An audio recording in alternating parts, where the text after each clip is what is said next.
Do you have elderly parents and also siblings? And are you finding yourself butting heads with your brothers and sisters about your parents' care? Things like should they be living at home, how to handle their actual medical care, things like that? Well, if you are, it might be time for you to look into elder mediators.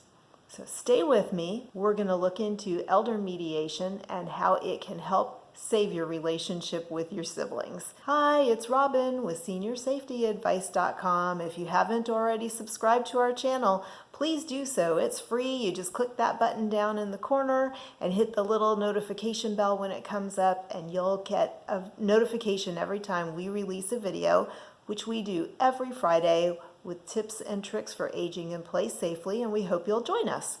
So, elder mediation. Why do you need it? Well, the first thing is about 40% of people have said, who have siblings and also are caring for parents, have said that they have conflict with their siblings about their parents. Now, this isn't like, Mom, she did this to me. It's a conflict more like your mother needs treatment. What kind of treatment? I think it should be this, but you think it should be that. Or I think mom needs to be moved into a nursing home. You don't want mom moved. So different things like that you just can't get around. So what is an elder mediator? Well, they are a third party who is not emotionally involved. I mean, you and your siblings, let's face it, the reason that you're squabbling with your siblings in a lot of cases over this is because even though you're in your middle years, you remember back to the time when you were 5 and she did this to me and he wouldn't let me do this and mom likes him best. So it doesn't matter how grown up you are. A lot of times that is a background issue. Somebody will say, I think it should be done this way. And the other siblings will say, oh, you're so bossy, or whatever. Another reason why there can be an issue between siblings is that one person feels something should be done or feels that mom maybe has dementia. The other siblings just don't want to accept something like that. So one sibling may say we need to get mom tested for dementia, and everybody else says, oh no, mom is just fine. A lot of times where there's an issue is when somebody is in close proximity. They're either living with the elderly person or they're the ones that are the primary helpers or caretakers, and they're visiting them frequently, and the other siblings are far away, and so they don't see the same signs that the person does who's close by. And also maybe they feel like that other person is exaggerating things. For example, earlier this week I had a patient who was telling me she lives with her father who's in his 80s. She has siblings who are flung across spread out across the country. And she has been saying for 2 years now that she feels like her father is in the early stages of dementia and needs to be assessed. And it's only now that her siblings are beginning to agree with her and are reluctantly starting to say, yes, let's have him assessed and see if he has needs that need to be addressed. So, like I said, part of it is the sibling role from childhood. Part of it is just the other siblings aren't here to see the same things that she's seeing. Another reason you might need a mediator is that you're doing all the work, or there is one sibling who is doing all the work. Now, again, in a case like I just said, if the siblings are spread across the country, it makes it very difficult. The one who's close by is the one who's going to bear most of the burden. But if you're all in the same town, like I can think of a couple of families in my dental practice, they're all in the same town. One person is a nurse. She takes care of mom and dad all the time. Brother really doesn't even hardly bother. On occasion he'll call and that's it. So of course the sibling who's the nurse feels very responsible and feels like she should be making the majority of the decisions because the brother isn't doing anything, but he wants to be informed and he wants equal say. So in this case, an elder mediator would be very helpful. So basically, An elder mediator is an impartial third party.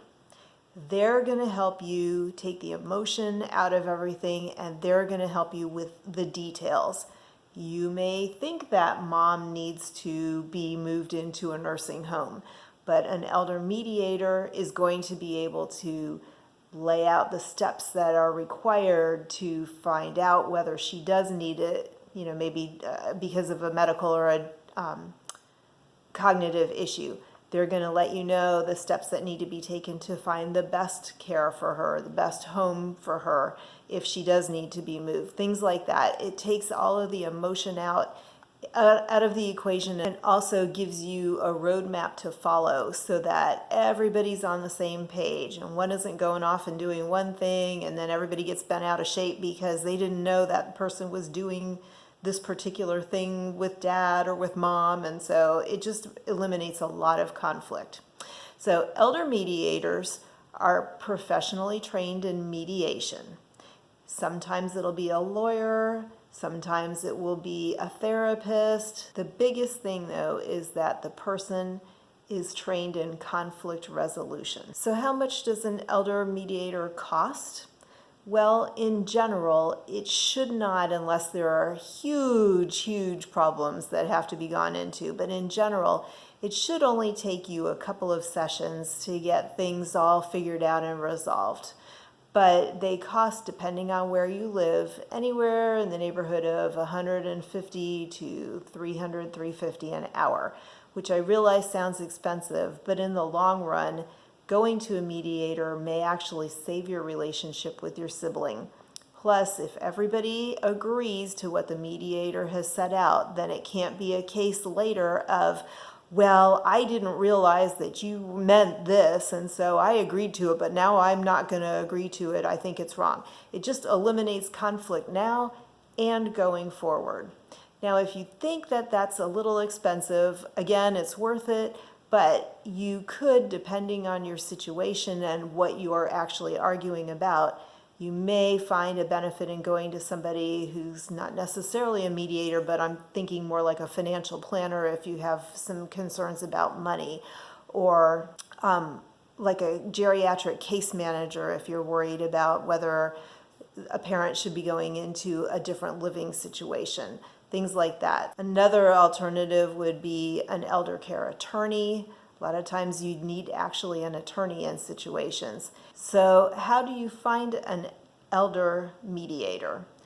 Well, because of the number of baby boomers who are turning 65 every day, you can imagine that this is becoming a big need. And so there is actually an association. It's called the Academy of Professional Family Mediators. It's actually worldwide.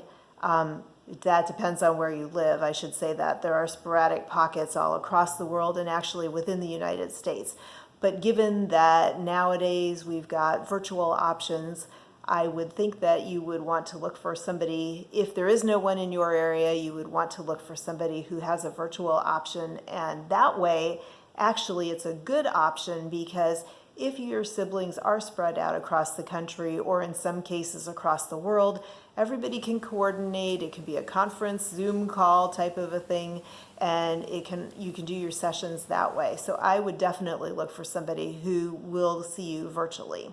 But the other things that you want to look for are just like if you were researching for an attorney or a CPA, something like that. You want to know their education. You want to know whether they have been trained in conflict management. You want to know what their background is. You would like to know what they can offer you as far as, there maybe would be references that they could give you for their services. They should be able to at least tell you what they can and cannot help you plan with. For example, somebody might be a mediator but may not want to discuss financials with you. They may decide to refer you to a CPA or something like that. So just make sure you ask what it is that they can help you with. Obviously, you want to know what their fees are, and they should also be able to give you a rough idea of how many sessions or how many hours you will need. Now, obviously, that's not going to be a hard and fast rule because sometimes you open a can of worms when you get into something, but they should at least give you a ballpark idea. And the last thing that you want to ask about is, do they have any professional memberships? Like, again, are they part of the academy?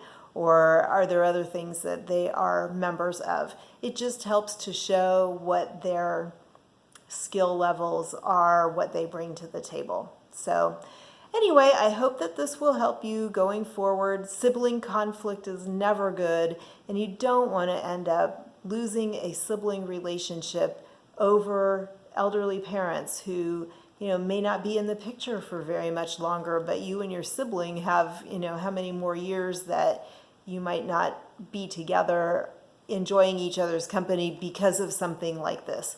So make sure if you're having some sibling conflict, if you've got a sibling who won't help with your parents, make sure to look into an elder mediator, and hopefully that will help you end your conflict and give you a resolution that everybody can live with.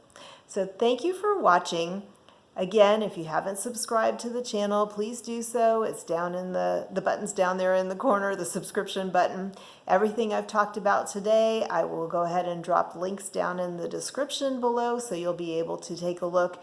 The Academy of Professional Family Mediators, actually on their website, they have a location area, so you can go there and you can put in your zip code or your state, look it up on a map, and they'll show all of the mediators that they have in their profession or in their association. So anyway, I will drop that link. Thank you so much for watching. We really appreciate it. And until the next video, take care. Bye.